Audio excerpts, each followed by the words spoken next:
My name is Melvin Carter, and I'm from St. Paul, Minnesota. I'm, fifth generation, I think, St. Paul, Minnesota, and just a child of that community. I'm a child who grew up hearing stories about St. Paul's Old Rondo community. That's the community, and you have this community in your neighborhood. It goes by a different name, but it's the historically thriving African-American community that was uprooted when somebody decided we want to put a freeway through this neighborhood.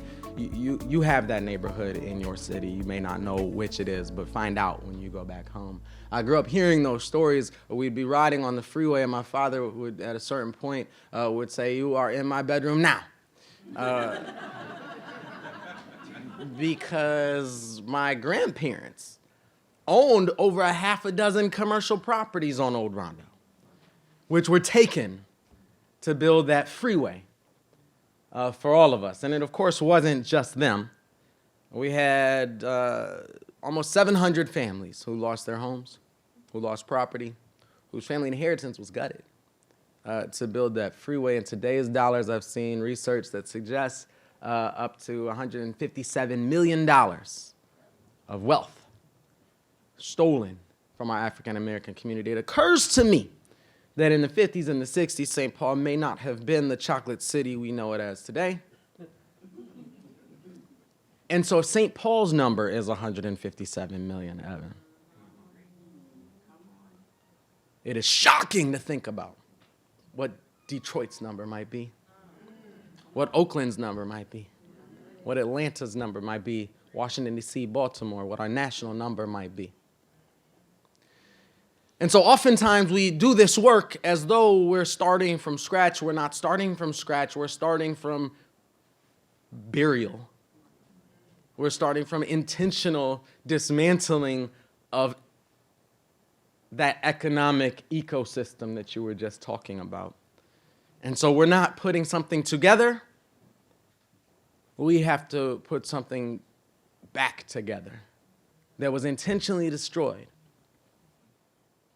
by governments, by businesses, by nonprofits, by the people who sat in all of our seats before us.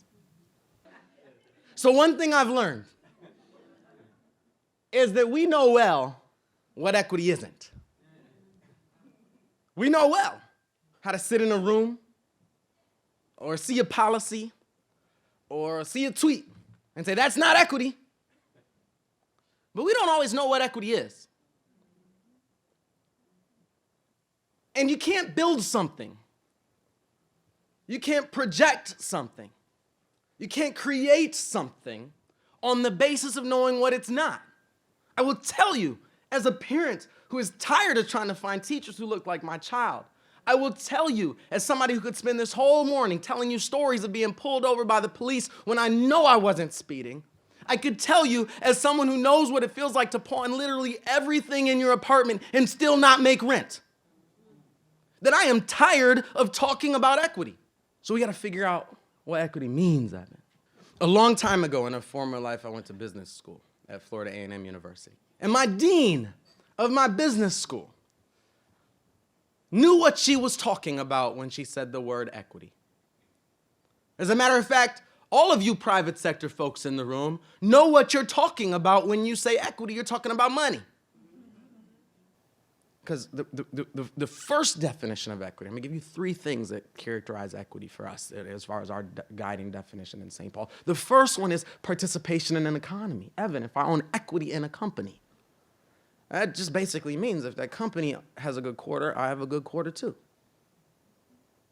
That's the starting point. If we're going to be an equitable city, that means that as our skyline grows, as our tax base expands, somebody should have an easier time feeding their children. Somebody should be able to pay the rent. Equity means transferable, appreciable assets. Equity means ownership of transferable and appreciable assets. And I just want to get us out of the space where when we in our social justice life talk about equity, we don't know what we're talking about. Equity means ownership of appreciating and transferable assets, an asset that's going to be worth more next year than it was today. that I can pass to my children when it's time. That's just what equity means. That sounds good, but how do we get there? Like, how do you put that in place? Like, what are our building blocks to do that? In the year 2000, I was a student at Florida A&M University, which was one of our nation's largest and livest historically black colleges. It was it's the capital city of Florida. And so if you remember election 2000 and the phrase hanging chads, that's where I was. I wasn't a super political student. You might look at me and think, oh, it was probably on, student senate or student government. I wasn't. I was active in nonprofit organizations. I volunteered for Habitat for Humanity, the NAACP, but I actually, electoral politics just never seemed relevant to actually making people's lives better. I remember thinking coming up to election 2000, I'll probably go vote after class if I have time. Now, don't forget, this is Bush versus Gore in Florida, which is kind of an important swing state. And here I am thinking, I'll probably go vote after class if I have time. I was living with my older sister, her husband, and their 2-year-old daughter at the time, and my brother-in-law said to me with a smile on his face, but in no uncertain terms, everyone living here today is gonna vote.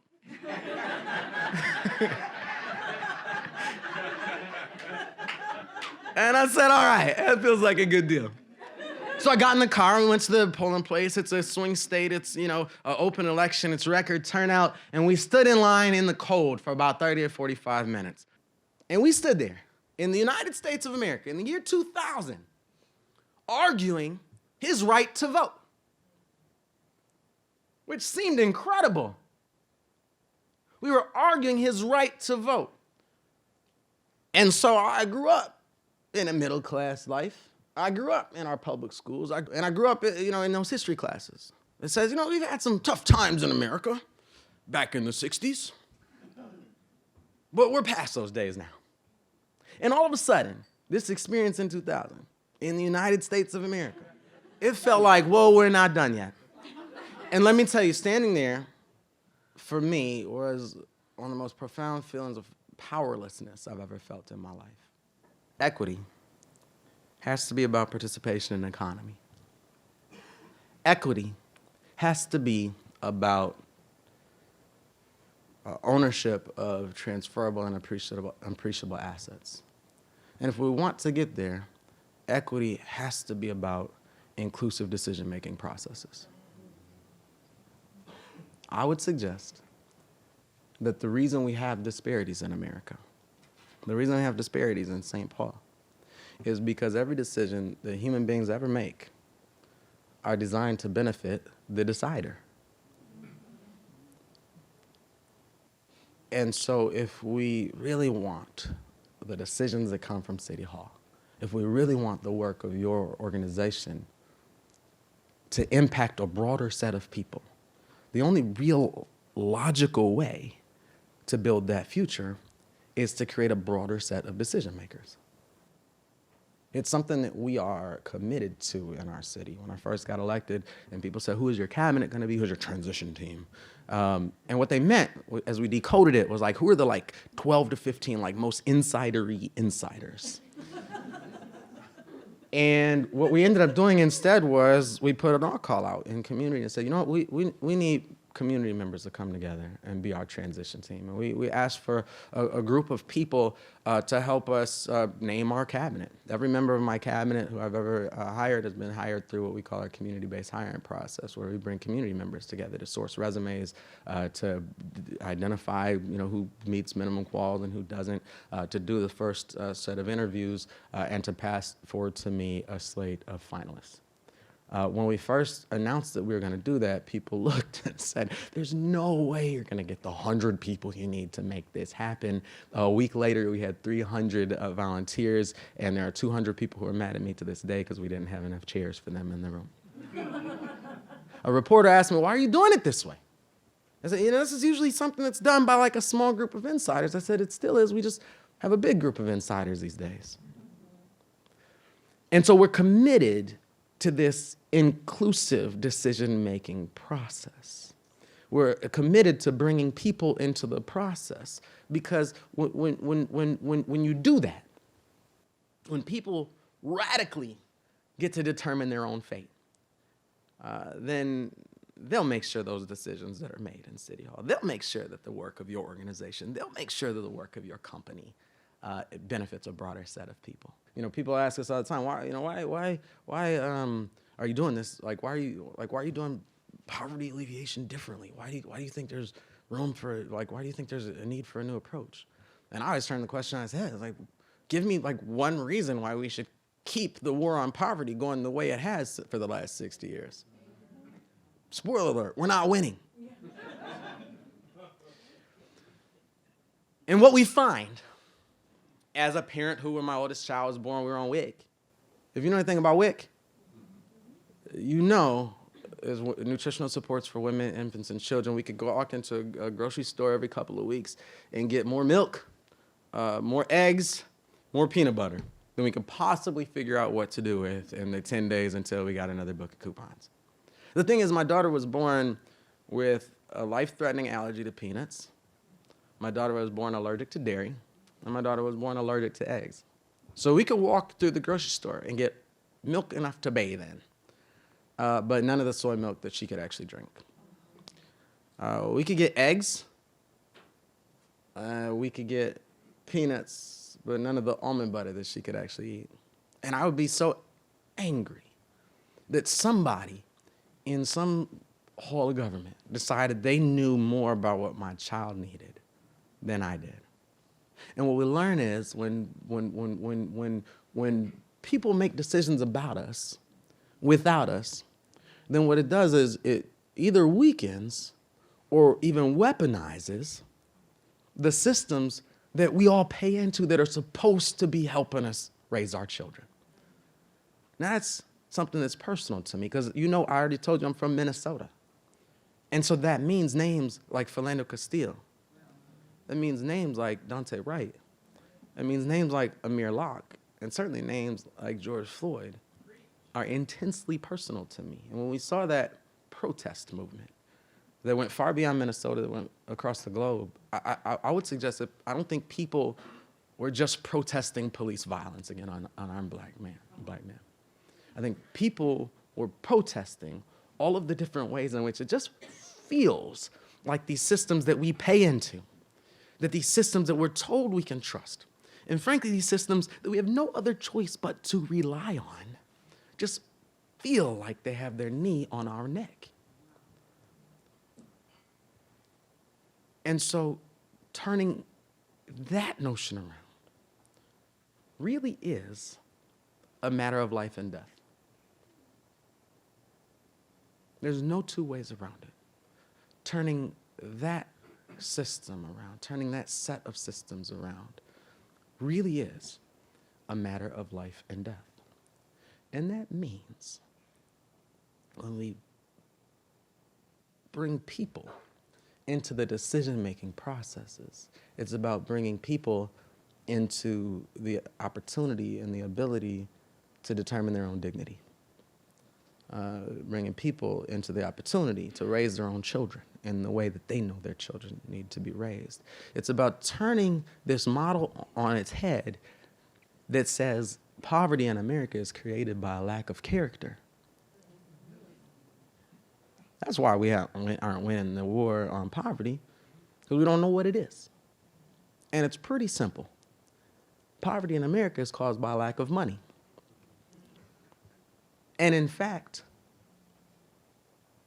it's a farcical, manufactured lack of money, because we also rehearse all the time that this is the wealthiest nation on the planet.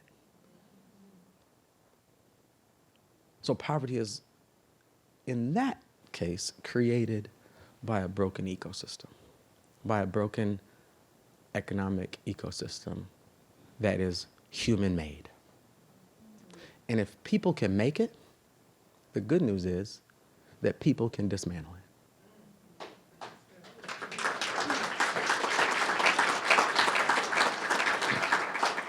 So as a part of all this work, our goal is to make St. Paul the co-op capital of the world.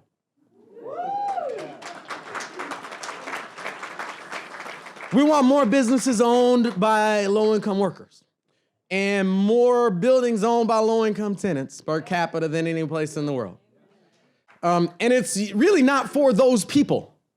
We always talk about those people, right? And when guaranteed income is concerned, the reason that feels so like harsh is because our lives have been filled with the racist tropes about what those people will do if we give them money. And one of the great things about our research is we're finding that when those people have money, they buy groceries and they pay rent and they buy bicycles for their kids and they take their family on vacations. In fact, I would say those people spend money a lot like we people would do.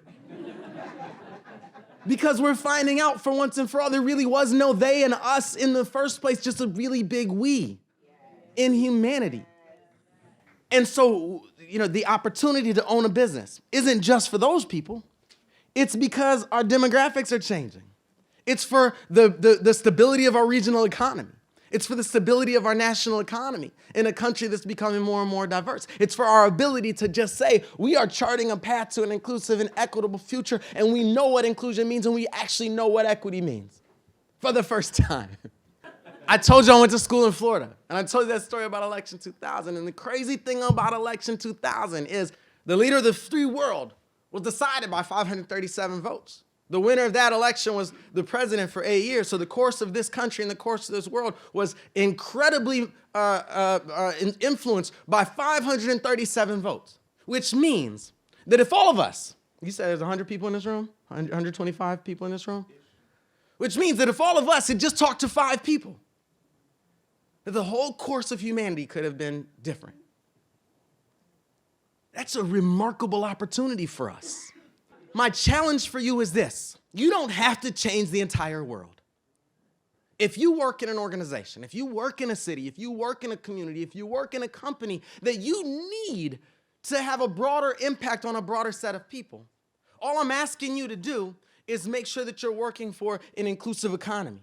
All I'm asking you to do is advance ownership of transferable, appreciable assets among all the times we sit in a room and say, how can we help those people better? I want to liberate you from that. And all you have to do, instead of saying, I just can't figure out how we can help those people who aren't in this room to tell us what they need. And when you identify a group of people, when you identify a neighborhood, when you identify a community that you need to serve better, liberate yourself from that and bring them into the room and identify a community that they can serve better because they are part of the decision-making processes. And I'm suggesting that if you do your work, and if I do my work, and if Evan does his work, and if James does his work, and if we all leave this space and do a little bit to move this work forward, then by the time we come together next year for our conference in St. Paul, Minnesota,